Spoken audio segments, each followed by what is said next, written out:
2021 के आंकड़े चलाइए दीवान। सी वोटर ने बीजेपी को 121 सीटें दी थी। ये आंकड़ा आप बदलेंगे कि नहीं बदलेंगे? PCR India, Axis My India, उसने तृणमूल कांग्रेस को, एक्सेस माय इंडिया बड़ी एजेंसी, एक्सेस माय इंडिया ने बीजेपी को 160 सीटें दी थी और तृणमूल को 156 दी थी। दोनों तरफ खेलने की कोशिश हुई थी।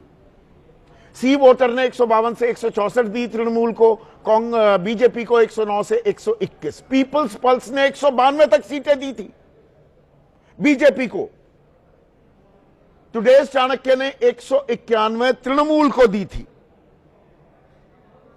और जो पोल ऑफ पोल्स हुआ उसमें 143 सीटें, 143 से 155 तृणमूल कांग्रेस को दी गई और 121 से 134 बीजेपी को। कांटे की टक्कर, 148 बहुमत का आंकड़ा, बमुश्किल बहुमत दी गई तृणमूल को।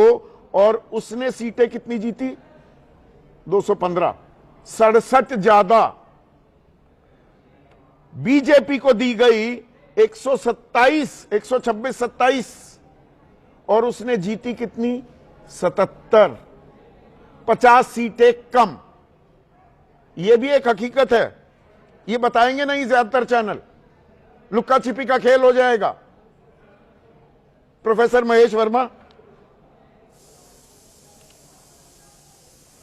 देखिए संदीप जी, जो बात आप कह रहे हैं उस चीज से मैं डिनाई नहीं कर रहा हूं, लेकिन दो तीन चीजें जो है आपके दर्शकों को बताना बहुत जरूरी है।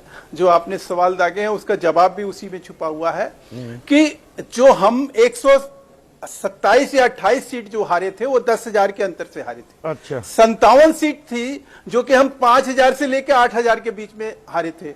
18 सीट जो थी तो वो 2,000 से लेकर 3,000 के बीच में हम सारे हारे थे। एग्जिट और जो हमारा वोट परसेंटेज है, जो हमारा वोट पकड़ नहीं पाए, आपको 50 सीटें ज्यादा दे दिए और 67 सीटें कम दे दी तृणमूल कांग्रेस को। सर मैं फिर से कह रहा हूं कि हमारे पास अब एक और बड़ा आधार है कि जो ये एग्जिट पोल को सपोर्ट कर रहा है आज के डेट में। अच्छा। वो ये है कि हमारा जो वोट परसेंटेज है वो कम नहीं हुआ है। या वो लोकसभा में देखिए, वो विधानसभा में देखिए, या 2019 में हमारे 121 विधानसभा में जीत कहीं ये प्रमाणित करता है कि हमारी बीजेपी की स्थिति जो है, जो कभी 2 सीट पे थी वो 77 सीट तक अगर यात्रा की है तो उससे वो आगे बढ़ेगी। कमाल का प्रदर्शन किया था पर वो 77 आए। वो 177 जो बता रहे थे एग्जिट पोल वाले, वो 177 नहीं आए। बिल्कुल, वो 5 साल पहले की बात है। आज जो 5 साल बाद की जितनी घटनाएं हैं, जितने चीजें अच्छा। वहां पे जिस तरह से लोगों के, मंत्री के यहाँ नोटों का पहाड़ दिखाई दे रहा था, जहां पे करप्शन के मुख्यमंत्री जो है करप्शन की फाइल लेके दौड़ रही थी, भाग रही थी, जहां सुप्रीम कोर्ट ये बता रहा है कि ये सरकार कैसी है, ये कानून व्यवस्था ध्वस्त हो चुका है, जहां लोग जो है जुडिशियल जो लोग हैं, ऑफिसर्स हैं, जजेज हैं, उनको बंधक बना रहे हैं। तो संदीप भाई ये 27 लाख लोगों कब की नहीं थी को लटका दिया, अटका दिया, भटका दिया। वहां पर पुलिस ऑब्जर्वर धमकाते घूम रहे हैं, इसको आप न्यू नॉर्मल बता रहे हैं। देखिए मैं कह रहा हूं यहां धमकाने का काम, जो आतंक पैदा करने वाले थे अगर वो कहीं आतंकित हो रहे हैं तो मैं समझता हूं कि कई मतदाताओं को राहत मिल रही है और उसी का नतीजा है कि वोट परसेंटेज कहां से कहां जा रहा है। मैं थोड़े से और आंकड़े इसमें दिखा रहा हूं, वोटिंग हो रही है, थोड़े से आंकड़े और दिखाए जा रहे हैं यहाँ पर। एक मिनट प्रोफेसर साहब, अरे थमिए तो, जीत रहे हैं अभी, एग्जिट पोल में जीत रहे हैं तो थोड़ा रुकिए, तो थोड़ा और आंकड़े तो बताने दीजिए ना। ये 4 एजेंसीज के आंकड़े तो बता दिए, उसके अलावा देखिए। डाउट थोड़ी होगा। अरे बोलने दीजिए ना सर। पीपल्स पल्स 192 सीटें दे रहा था बीजेपी को। जन की बात 185 सीटें, 162 से 185 सीटें। तो आज के एग्जिट पोल और पिछली दफा के जो एग्जिट पोल थे उसमें एक समानता दिखाई दे रही है। कि नहीं?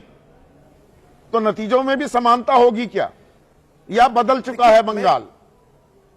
नहीं, मैं फिर से कह रहा हूं, देखिए संदीप जी, एक चीज मैं आपको स्पष्ट कर दूं, हम एग्जिट पोल के ये नहीं कर रहे हैं, हम ना उसको नकार रहे हैं ना उसको एक्सेप्ट कर रहे हैं। नतीजे तो 4 तारीख को जब आएंगे तो आपके सामने होंगे और देश दुनिया देखेगा कि क्या हुआ क्या नहीं हुआ।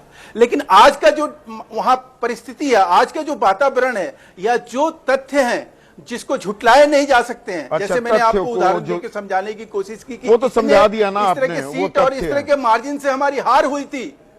अच्छा।